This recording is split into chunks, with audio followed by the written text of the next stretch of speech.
compulsivas y compulsivos, les doy la bienvenida a mi canal. Soy Luis María Bristilo y esto es una nueva reseña de este canal que se llama Compulsivamente Libros. Hoy les traigo el género para mí de thriller. ¿Vieron ustedes cuando, al menos en mi caso, no por nada se llama mi canal Compulsivamente Libros, que uno va comprando, ve reseñas de distintos libros en la red o también en las librerías cuando los podía visitar. Se va comprando libros y este que voy a comentar en particular me llamó mucho la atención por la hipnosis y lo que decía el reverso del mismo, la historia. Pensé que primero iba a ser tipo novela negra, pero bueno, a mí me parece más orientado al thriller psicológico, sobre todo. Thriller psicológico policial. Y bueno, y me fue quedando el libro ahí en la estantería, quedó, pero yo decía que cuando lo lea ese libro me iba a gustar. Y efectivamente resultó de esas expectativas realmente cumplidas al 100%. Ese libro se llama No está solo, de Sandrone Dazieri. Italia. Hoy nos vamos a ubicar en Italia. ¿De qué va este thriller psicológico y policial? Bueno, en el inicio de la novela, un patrullero en Roma, en la actualidad, el libro este es del 2018, y 2014,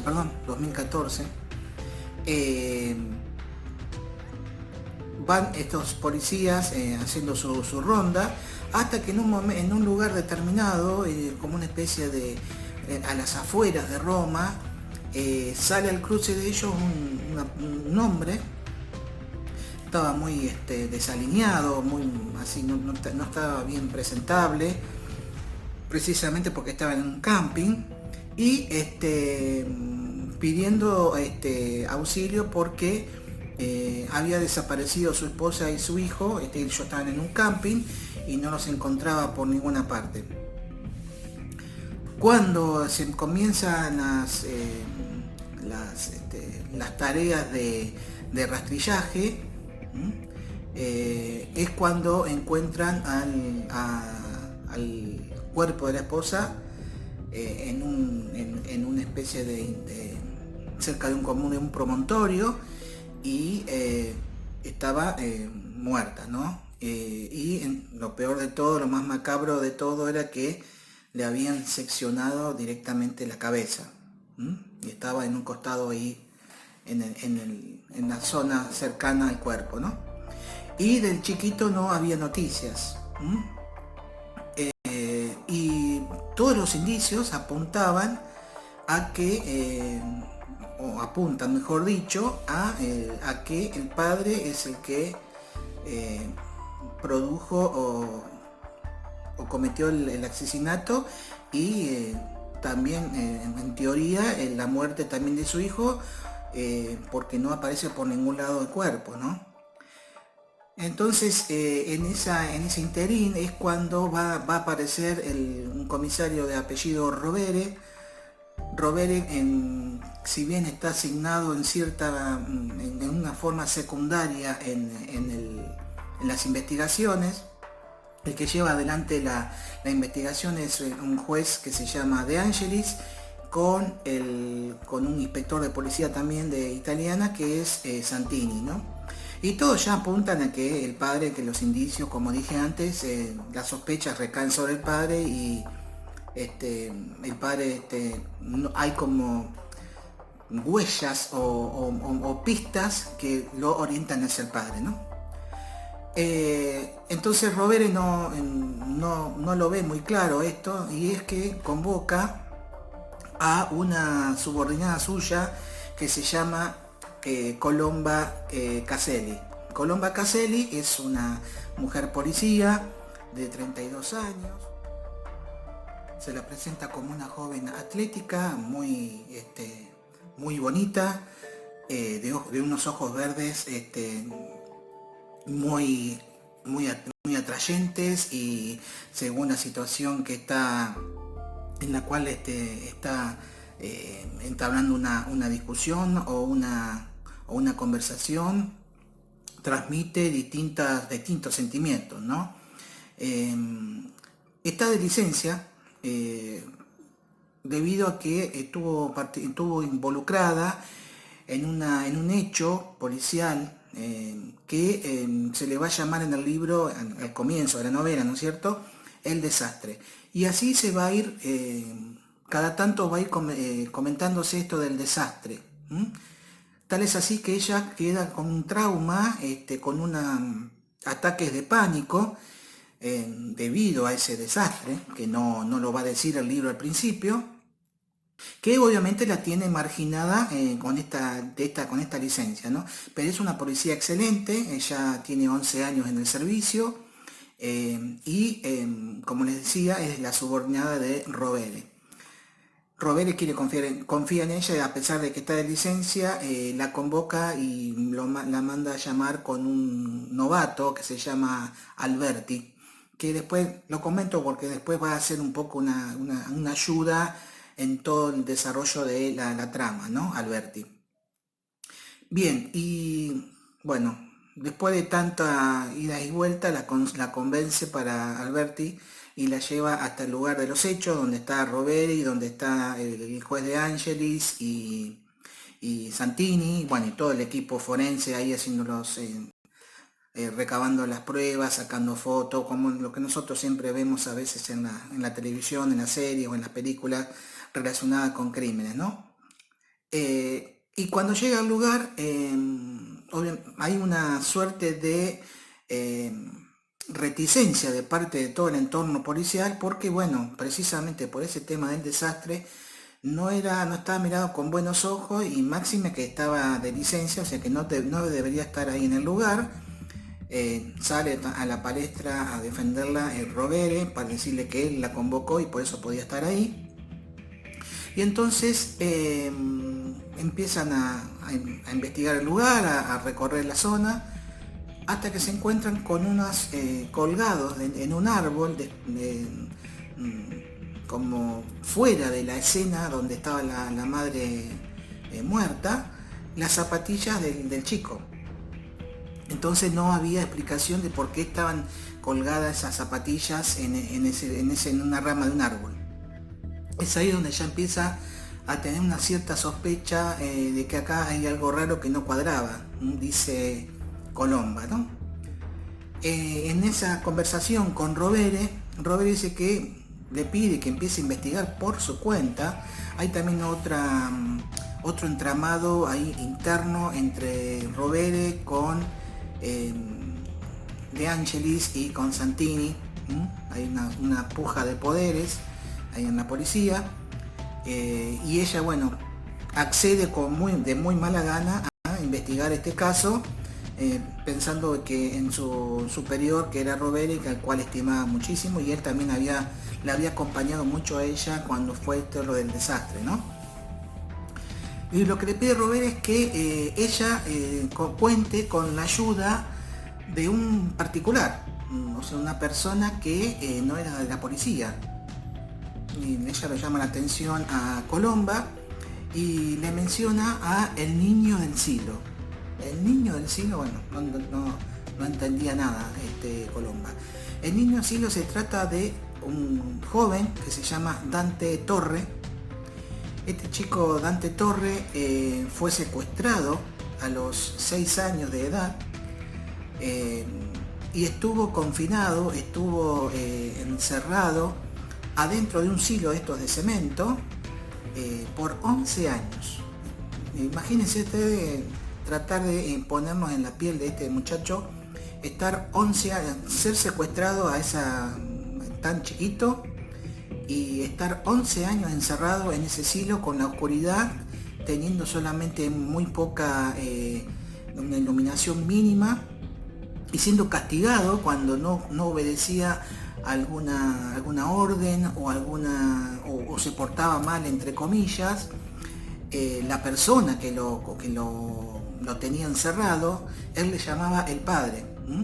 cuando él hacía algo mal, el padre, entre comillas, lo castigaba y para que sea siempre algo que lo tenga él bien en cuenta de cuándo hay que hacer las cosas bien y si hace las cosas mal, lo que le puede ocurrir, siempre le pegaba en la mano.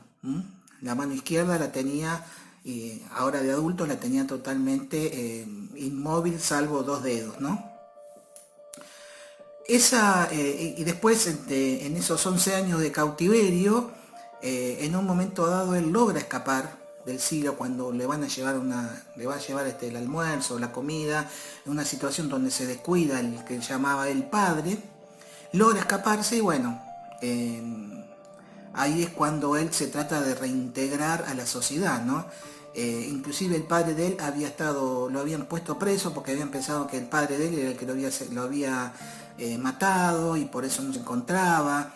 Hay todo una historia en torno a esto del chico del silo que trascendió. Y a él le quedó también, habíamos dicho de Colomba con su trauma de ese desastre en donde ella estuvo involucrada, que tiene esos ataques de pánico, y él tiene claustrofobia al 1000%. Imagínense que estar 11 años encerrado. Hoy escuchaba en la televisión un informe de las noticias a raíz de la pandemia, un porcentaje realmente importante de chiquitos que tienen o están recibiendo tratamiento psicológico por esto de la pandemia, ¿no? del encierro. Imagínense entonces este niñito que tuvo 11 años en la oscuridad encerrado. Él de adulto termina viviendo en lugares, su departamento o donde él vive es todo vidriado, son todos lugares amplios, no hay una zona donde esté encerrado o ambientes cerrados. Ha quedado con ese trauma grandísimo de claustrofobia. Pero ¿por qué van a recurrir a él? ¿Por qué Robert le dice a Colomba que tienen que recurrir a él? Porque él es un excelente, podríamos decir, tiene una virtud de poder deducir las cosas, poder interpretar y poder tener una capacidad deductiva tal que le permitió inclusive sobrevivir con eso. Ayuda también, ha ayudado en muchísimos casos a mucha gente por su capacidad altamente deductiva, así como tiene una capacidad, un problema muy serio por su paranoia del encierro, de no quedar encerrado en ningún lado, que eso va a ser muy determinante también durante el avance de la novela. Tiene por otro lado esta virtud de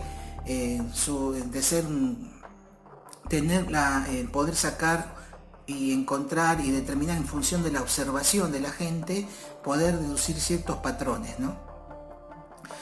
Bueno, ahí tiene que recurrir entonces Colomba a poder convencer también a esta persona, a este joven, para que la ayude, ella también toda regañadiente, ¿no? Porque les decía, 11 años en la policía, Colomba era muy respetada, hasta este tema del desastre, era muy respetada con sus subalternos y con los superiores. Entonces le costaba muchísimo esto, tener que recurrir a un civil, entre comillas, ¿no? Entonces, bueno, para no extenderme tanto, logran convencerlo a Dante que se involucre, van al lugar del crimen, y ahí en el lugar del crimen van a recorrer la zona y demás. Ahí aparece también, justo todavía estaban los jueces y estaba Santini.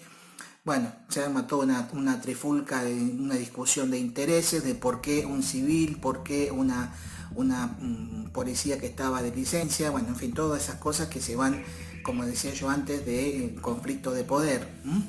Y en un momento dado, cuando siguen recorriendo toda la zona, Dante con Colomba, Dante va a detectar cerca de un hotel que estaba en la zona, un cartel de estos de tránsito, una señal de tránsito, y en la cual colgaba un silbato. Entonces cuando él ve ese silbato ahí colgando, es como que queda ahí paralizado, se bloquea, Colomba no lo ve, que no reacciona. ¿Qué te pasa, Dante? ¿Qué pasa? ¿Qué pasa? Cuando él se queda así bloqueado, le explica que ese silbato era el que llevaba a él el día en que fue secuestrado por el padre. Entonces ahí, bueno, es como ya empiezan a tratarlo a él como que está loco, que quedó traumado de su cautiverio, etcétera, etcétera, ¿no? Y ahí van a aparecer otras situaciones en donde va a estar lo de Dante tratando de convencer a Colomba de que ha vuelto el padre, el que secuestraba a los chicos, porque él también había visto por la endija de la pared del silo cómo él había apuñalado, el padre había apuñalado a otro chico que también tenía en cautiverio, ¿no?, en otro silo enfrente de donde estaba él. Entonces él, con terror, paralizado totalmente, estaba también medicado y demás, dice que el padre ha vuelto, ¿no? Y ahí es donde va a empezar a desarrollarse toda un ritmo veloz en la novela, que ustedes no van a querer parar de leerla. Es como, por ahí veo unos comentarios del mismo, críticas del libro, de revistas especializadas y demás, que habla como si fuera una muñeca rusa este libro, ¿no? Uno saca una muñeca y adentro encuentra otra. Acá pasa lo mismo. Van a empezar a sucederse asesinatos, porque a medida que ellos se van, podríamos decir, complementando, a pesar de sus oscuridades, ¿no? Tanto Colomba como este muchacho Dante se empiezan a complementar y empiezan a encontrar pistas o situaciones que despiertan la inquietud en los que están detrás de estos asesinatos, porque todavía se sigue hablando de que el padre era el padre del chico y era el que había matado a su esposa y que lo había hecho desaparecer a su hijo. Él seguía Maugeri, creo que se llamaba este hombre. Pero los indicios, como él decía, y como su gran capacidad deductiva de Dante, nos iban orientando la investigación clandestina, entre comillas, ¿no? Porque la investigación oficial la tenían el juez y el inspector Santini. Van a inquietar entonces al asesino y van a empezar a ocurrir más muertes. Así que yo les soy sincero, yo avanzaba y avanzaba y no podía dejar de leer el libro, porque realmente es muy atrapante este libro de Sandrone Dazieri. Se los recomiendo al 100%.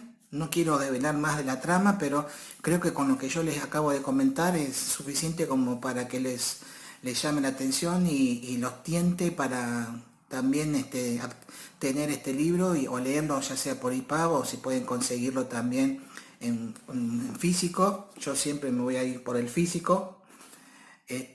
Tiene su extensión bastante importante, pero como les digo, lo dije un montón de veces, ¿no? En muchas reseñas, pero cuando lo empiezan a leer no van a querer soltarlo y lo van a terminar rapidísimo. Así que si les ha gustado la reseña, espero que me den su like, suscríbanse también al canal, para seguir teniendo muchas variedades de historias. La lectura es algo apasionante, nos despeja la mente, nos ayuda en muchísimas cosas, y con la suscripción de ustedes el canal va a seguir creciendo y vamos a ser muchos más los amantes de la literatura, ¿no? Así que espero que les haya gustado y obviamente que hayan llegado hasta acá, y será hasta la próxima reseña en esto que se llama, casi no lo digo,